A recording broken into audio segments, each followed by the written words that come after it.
Welcome to the Slop Farm. Enjoy the video. You'll begin by confirming compatibility and pairing your devices. Both must be updated. Once done, open the Health app on your iPhone and enter basic heart details and your medical ID so readings link correctly. Make sure your Apple Watch is on your wrist, snug but comfortable. Then open the Watch app on iPhone to confirm the watch is paired and up to date. This prepares permissions and device settings necessary to enable the ECG app. Now you'll enable and take your first ECG.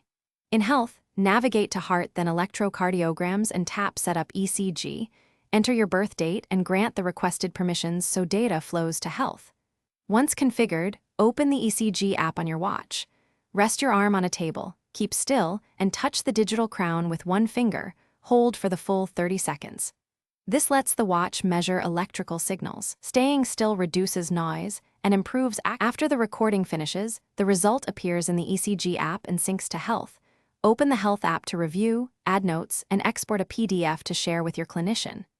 If you don't see the ECG app, make sure your region supports it, update both devices, restart them, and if needed, unpair and repair the watch.